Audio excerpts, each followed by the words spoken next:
Assalamualaikum teman-teman. Hari ini kita belajarnya melalui video ya, karena ada halangan untuk kita berjumpa oleh virus corona. Jadi kita harus melihat dan menonton video dan mendengarkan materi. Halo semuanya, selamat pagi. Assalamualaikum anak-anak semua. Nah, selamat datang kembali di episode pembelajaran kali ini. Oke, kita akan siap untuk mulai belajar. Yuk kita mulai. Nah, namun seperti biasa, sebelumnya boleh dong klik tombol like jika kamu suka video ini, dan klik tombol subscribe, dan juga jangan lupa klik tombol lonceng notifikasinya agar kamu tidak ketinggalan video-video pembelajaran terbaru dari saya. Oke, yuk kita mulai intronya.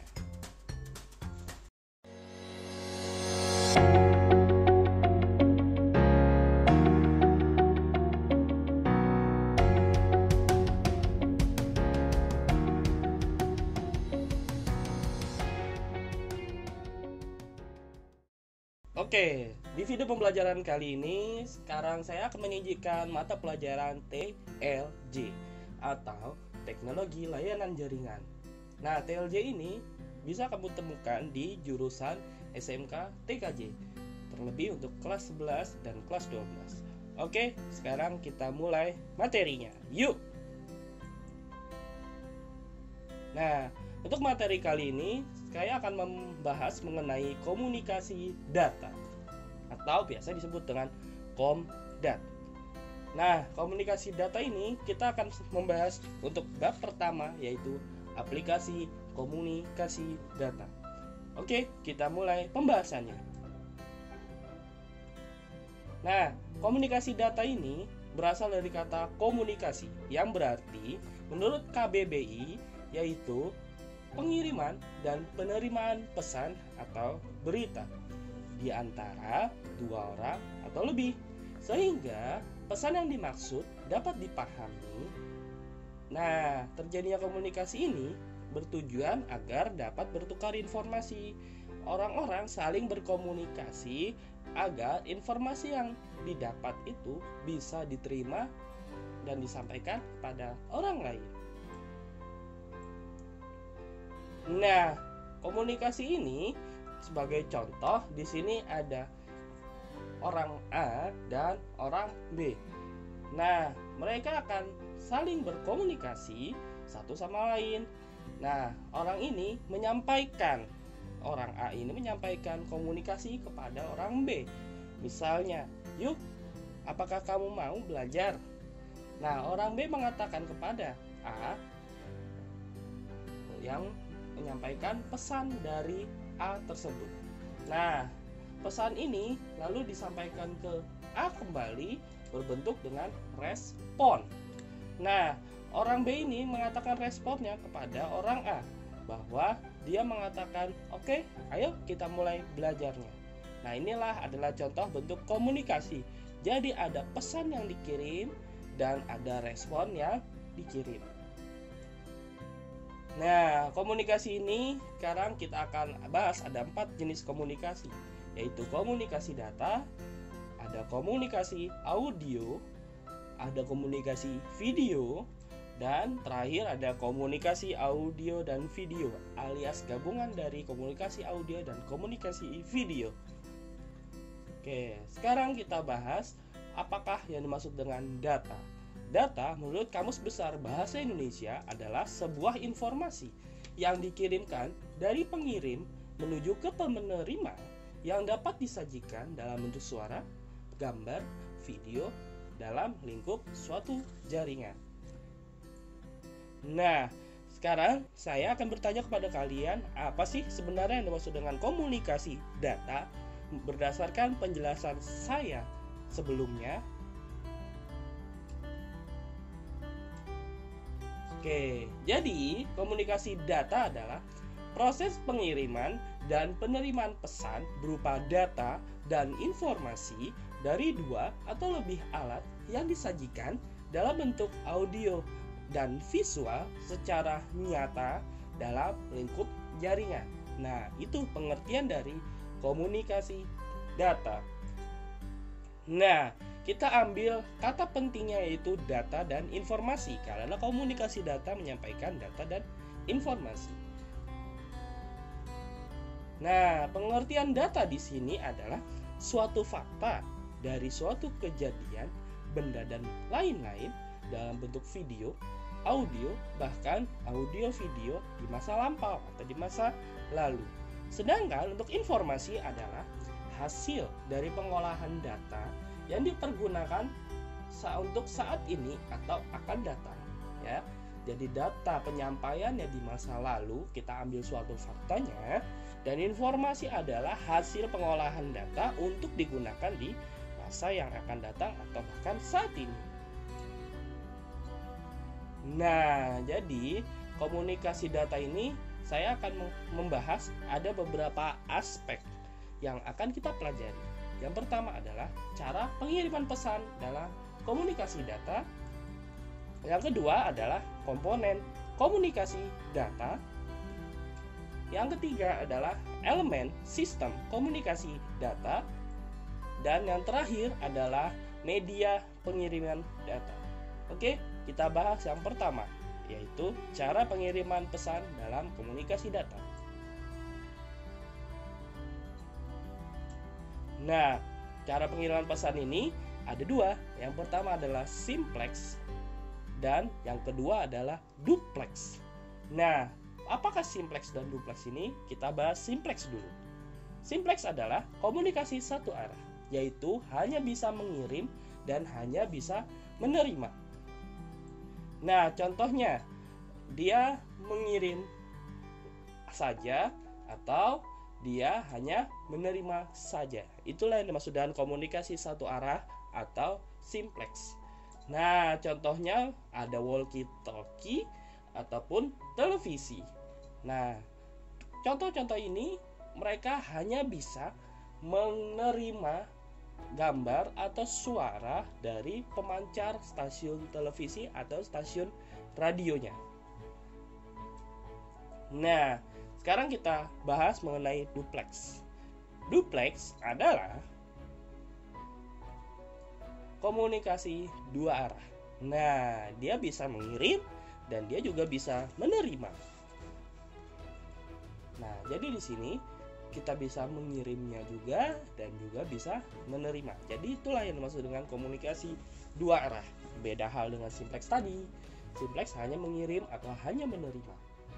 Nah, contohnya half duplex ini adalah walkie-talkie, email, dan chat atau aplikasi perpesanan. Dia bisa mengirim dan menerima. Ya, kita garis bawahi ada half duplex, kirim dan terimanya itu bergantian. Ya. Si walkie-talkie ini ketika kita berbicara, dia akan mengirim kepada penerimanya, dan ketika sudah diterima oleh si penerima, maka si penerima tinggal mengirim balasan pesan kepada orang tersebut. Begitu juga aplikasi email dan aplikasi chatting. Nah, selain half duplex ini juga ada yang bernama full duplex.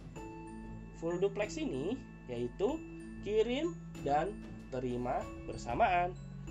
Nah, contohnya adalah telepon ataupun smartphone. Ya, telepon dan smartphone ini dalam artian smartphone-nya ini bisa kita gunakan sebagai video call. Seperti itu.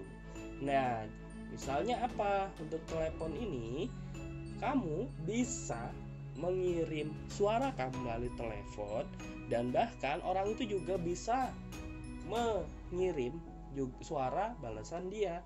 Jadi secara bersamaan dan secara tepat waktu atau real time-nya, penerima dan penerima itu bisa mengirimkan pesannya bersamaan.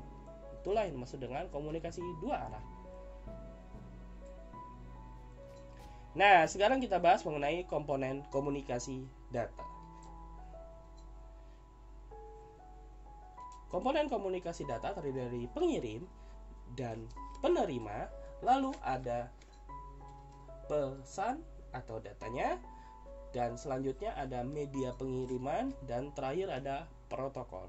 Oke, sekarang kita bahas yang pertama, yaitu adalah pengirim. Nah, dalam komponen komunikasi data, pengirim ini berperan sebagai perangkat yang digunakan untuk mengirimkan data. Nah, sebagai contohnya ada kamera video dan laptop, serta yang terakhir adalah smartphone. Nah, komunikasi ini bisa dikatakan bahwa 3 perangkat ini digunakan untuk mengirimkan data. Misalnya untuk kamera video dia mengirimkan berupa video. Untuk laptop saat kamu berinternet dia mengirimkan suatu jalur data, dan juga smartphone pun seperti itu juga mengirimkan jalur datanya. Nah, yang kedua, sekarang kita akan membahas penerima. Nah, apa yang dimaksud dengan penerima ini? Tentu saja penerima yang dimaksud adalah perangkat yang digunakan untuk menerima data. Kalau tadi pengirim untuk mengirim dan menerima untuk menerima datanya.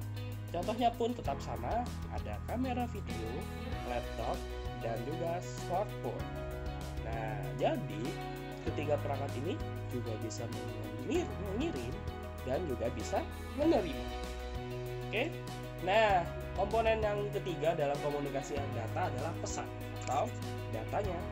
Nah, yang dimaksud dengan pesan atau data adalah sebuah informasi yang dikirimkan dari pengirim atau ke penerima, serta sebaliknya dari penerima ke pengirim.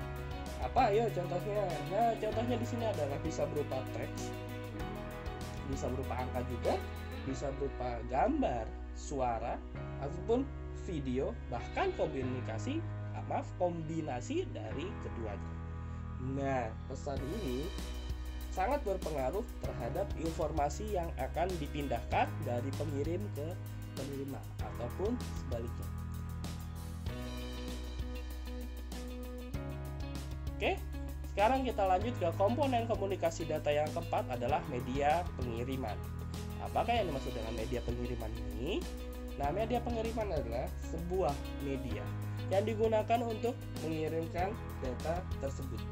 Nah, sebagai contoh di sini ada kabel, juga ada cahaya yang sebagai media pengirimnya, maupun di sini juga ada gelombang elektromagnetik.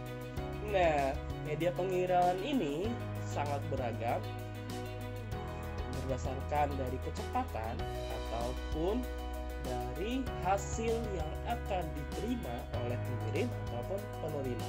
Maka media pengiriman ini juga berperan sangat penting dalam komunikasi data ini. Oke, nah sekarang kita lanjut ke yang terakhir, yaitu protokol. Nah, apakah yang dimaksud dengan protokol? Protokol ini adalah di mana sebuah aturan yang fungsinya untuk menyesuaikan hubungan antara si pengirim dan penerima atau sebaliknya agar mereka itu saling berkomunikasi. Nah, jadi maka tanpa protokol ini, maka dua alat atau lebih sebenarnya bisa aja saling terhubung, tapi dia tidak dapat berkomunikasi satu sama lain, sehingga pesan yang dikirim itu tidak dapat diterima oleh alat yang dituju. Oke, contoh protokolnya di sini adalah TCP/IP, di sini ada juga UDP, dan di sini ada DNS. Ini akan dipelajari mengenai jaringan pada pelajaran teknologi jaringan WAN. Nah, sekarang kita bahas yang ketiga, yaitu elemen sistem komunikasi data. Nah, elemen sistem komunikasi data ini ada pengirim atau sumber transmitternya. Di sini ada penerima atau receivernya. Di sini ada sumber. Di sini ada sistem transmisi, tujuan. Dan sekarang kita akan membahas mengenai sumber terlebih dahulu.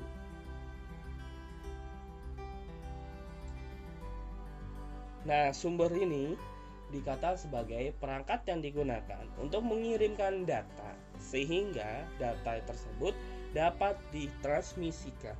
Nah, contohnya adalah berupa PC ataupun laptop. sekarang kita masuk ke bahasan yang kedua, yaitu transmitter atau pengirimnya. Nah, yang dimaksud dengan pengirim atau transmitter ini yaitu adalah bertugas menyalurkan, mengubah, menandai informasi sehingga bisa ditransmisikan melalui sistem transmisi. Misalnya nih, ada modem pada perangkat laptop atau PC yang mengubah data digitalnya menjadi analog agar data tersebut bisa melalui internet melalui jalur telepon atau jalur analog dari telepon tersebut. Oke, sekarang kita lanjut ke bahasan selanjutnya, yaitu adalah sistem transmisi atau transmission system. Nah, sistem transmisi ini sebenarnya berperan dalam jalur transmisi tunggal ataupun jalur jaringan kompleks yang menghubungkan antara sumber dan tujuan, atau sebaliknya antara tujuan ke sumbernya.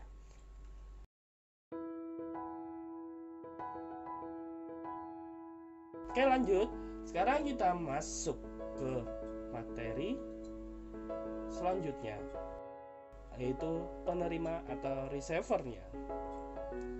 Receiver atau penerima kali ini adalah cara kerjanya itu berbalik dari transmitter tadi atau si pengirim, yaitu menerima sinyal dari sistem transmisi dan mengubahnya dalam bentuk tertentu agar dapat diterima tujuan.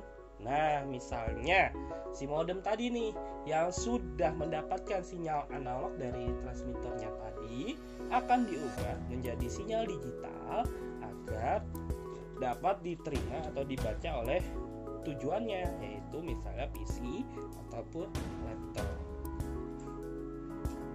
Oke, nah ini adalah terakhir, yaitu tujuan. Nah, di sini adalah komponen terakhirnya, yaitu hal ini misalnya dimaksudkan adalah PC atau laptop yang menangkap dari sinyal data tadi yang dihasilkan oleh receiver tadi, yang kita maksud adalah modem. Nah, jadinya tujuan inilah yang akan menerima pesan seutuhnya dari si sumber. Oke, sekarang kita masuk ke respon atau misalnya gambar dari kesimpulan kali ini. Nah, di sini kita bisa lihat diagramnya. Dari sumber mengirimkan sinyal digital ke transmitter, atau bisa dikatakan si PC itu mengirimkan sinyal digitalnya dari modem. Lalu transmitter ke sistem transmisi mengirim sinyal analog, atau misalnya modem ini mengirimkan sinyal analognya ke jaringan telepon atau pabriknya. Nah, sistem transmisi mengirimkan lagi nih sinyal analognya ke receiver. Jadi si jaringan internetnya mengirimkan kembali ke modem setelah dia menemukan data yang dimaksud. Nah, si modemnya ini sebagai receivernya akan mengubah sinyal analog tersebut menjadi sinyal digital agar bisa dibaca oleh tujuan atau destinationnya, yaitu kepada servernya. Ya, jadi di sini terbagi ada source system atau sistem sumber maupun sistem tujuan atau destination system. Oke, yang terakhir sekarang kita akan membahas media pengiriman datanya. Nah, media pengiriman datanya ini ada dua. Yang pertama adalah media terpandu atau berkabel, dan yang kedua adalah media tidak terpandu atau tidak berkabel. Nah, sekarang kita akan membahas media terpandu dulu atau media berkabelnya. Yuk kita mulai pembahasan. Media terpandu atau berkabel ini adalah komunikasi menggunakan media kabel, karena dia menggunakan jalur transmisinya menggunakan kabel. Tentu saja contohnya di sini ada kabel koaksial, di mana saat terkelupas dia mempunyai dua konduktor yang dipisahkan oleh isolator dan terbungkus oleh karet pembungkus. Jadi dia cuma satu atau tunggal dari tembaganya. Yang kedua adalah twisted pair atau untwisted pair juga ada. Di sini contohnya adalah kabel twisted pair-nya itu sendiri, seperti lihat dalam gambar yang saya sajikan. Nah, twisted pair ini memiliki kabel yang berpasangan dengan pasangan tunggal ataupun banyak pasangan. Seperti yang terlihat di gambar, dia mempunyai pasangan masing-masing warnanya. Dan yang terakhir adalah fiber optik. Nah, fiber optik ini tentu saja dia terbuat dari kaca yang menyalurkan cahaya sebagai pengawal sinyal. Nah, kacanya terlihat pada gambar bahwa dia memiliki serat yang sangat-sangat tipis di sana, dan dia memiliki pembungkus juga yang berwarna-warni. Nah, pembungkusnya ini berbagai macam lapis, dan ini kita akan pelajari dalam teknologi jaringan berbasis luas. Oke, nah sekarang kita akan mulai membahas untuk media tidak terpandu atau media nirkabelnya. Yuk kita mulai. Media tidak terpandu atau media nirkabel atau wirelessnya yaitu adalah komunikasi menggunakan media tanpa kabel atau nirkabel atau wirelessnya nih menggunakan udara. Jadi komunikasi ini dalam media nirkabel atau wireless ini menggunakan media udara, bahkan gelombang elektromagnetik sebagai penyampaian media informasinya. Tentu saja, contohnya di sini ada wireless PAN atau WPAN, yang kedua ada wireless LAN atau WLAN, yang ketiga ada wireless MAN atau WMAN, dan yang terakhir ada wireless WAN atau W1. Oke, sekarang kita membahas wireless PAN terlebih dahulu. Apakah yang dimaksud dengan wireless PAN dalam media nirkabel ini?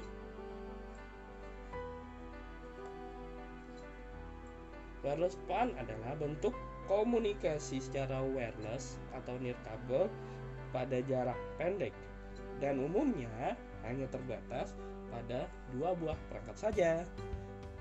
Misalnya, media yang digunakan ini antara lain adalah inframerah ataupun Bluetooth. Nah, di sini adalah contoh komunikasi Bluetooth. Contoh komunikasi Bluetooth-nya. Nah, contoh komunikasi Bluetooth inilah yang akan kita gunakan sebagai wireless PAN-nya. Bluetooth ini berkomunikasi terhadap penerima dan pengirim di dekatnya. Oke, sekarang kita lanjut ke wireless LAN atau WLAN.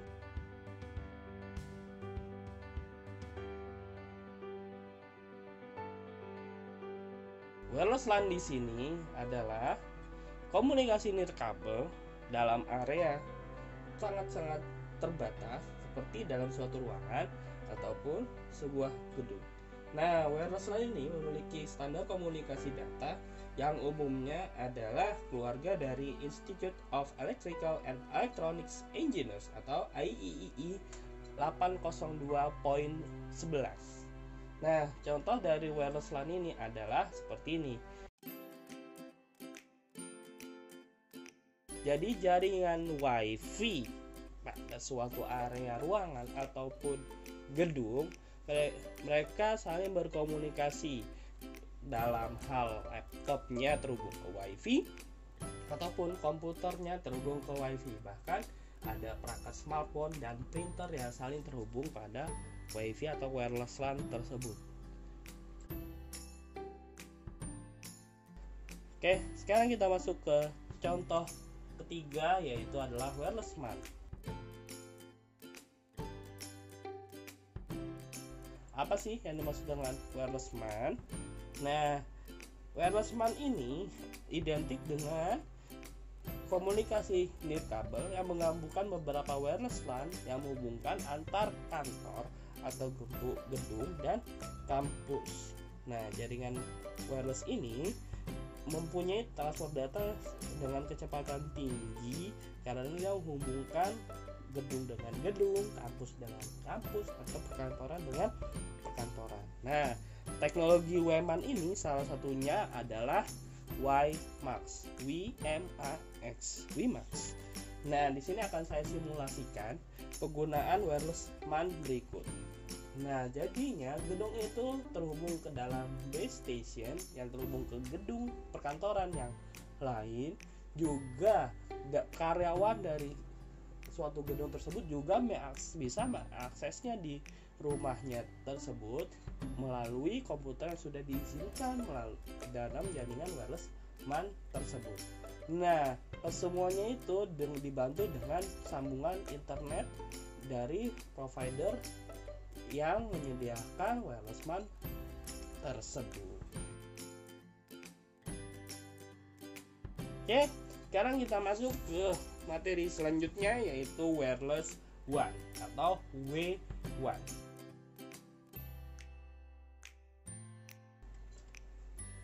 Wireless WAN di sini adalah digunakan untuk membangun jaringan private atau publik yang mencakup daerah yang sangat luas, seperti kota, negara yang terhubung melalui satelit. Nah, contohnya di sini daerah-daerah yang memiliki sinyal seluler 3G, 4G yang terhubung pada smartphone atau telepon masing-masing. Dan di sini juga ada citra GPS untuk tersambung melalui satelit GPS untuk menentukan posisi kalian melalui citra GPS tersebut. Nah, pada prinsipnya koneksi jaringan ini mencakup suatu daerah yang sangat luas seperti sebuah kota atau negara melalui penggunaan dari sistem satelit yang diselenggarakan oleh penyelenggara jasa telekomunikasinya. Oke, di sini saya akan simulasikan gambar terhadap wireless WAN di sini. Nah, semua dari user host komputer terhubung melalui jalur koneksi telepon yang jalur koneksi telepon tersebut menghubungkan ke transmisi satelit, di mana nanti transmisi satelit menyambung ke satelit di luar angkasa atau di atas bumi kita. Jadi koneksi wireless WAN ini semuanya tersambung melalui citra satelit yang diproses melalui stasiun satelit luar angkasa yang ada di bumi. Oke. Nah, di sini saya akan mengajak kalian untuk membedakan mana yang masuk wireless WAN dengan cakupan hanya perorangan atau jarak dekat, wireless LAN yang mungkin hanya satu gedung saja. Wireless WAN ini bisa menghubungkan antar gedung, dan wireless WAN menghubungkan banyak wilayah yang terhubung misalnya melalui smartphone, komputer yang semuanya terhubung melalui citra satelit. Ya, jadi di sini gambar mengenai perbandingan area wireless WAN, wireless LAN, wireless WAN, dan wireless WAN. Oke, sekarang kamu bisa membandingkan ya, mana cakupan wireless WAN hingga ke wireless WAN. Oke, sekarang kita masuk ke selanjutnya, yaitu isyarat analog yang merupakan bagian dari media pengiriman data. Isyarat analog itu adalah berbentuk gelombang berkelanjutan yang mengubah karakteristik gelombang atau komponen terpentingnya, yaitu adalah frekuensi dan amplitudo. Ini pasti sudah kalian pelajari di fisika SMP kalian. Nah, contohnya adalah di sini ada analysis Fourier dengan penemunya itu adalah Jean-Baptiste Joseph Fourier. Nah, di sini analisis Fourier itu adalah suatu isyarat analog yang diperoleh dari perpaduan sejumlah gelombang sinus. Jika dikaitkan dengan suara, ketinggian gelombang itu ditentukan oleh amplitudo yang menentukan keras tidaknya si suara ini. Dan sedangkan frekuensi itu adalah menentukan jumlah siklus gelombang dalam satu detik yang berimplikasi pada penyaringan suara. Oke, nah itulah media pengiriman data sekali ini. Oke, materi selanjutnya tadi kita sudah membahas komunikasi data nih. Dan jangan lupa masih ada komunikasi audio, komunikasi video, dan komunikasi audio dan video yang nantinya kita akan bahas di video pembelajaran materi selanjutnya. Ya, ketiganya akan kita bahas. Oke? Goodbye, terima kasih. Wassalamualaikum warahmatullahi wabarakatuh. Oke, sampai jumpa anak-anak. Semangat belajar untuk kalian. Terima kasih.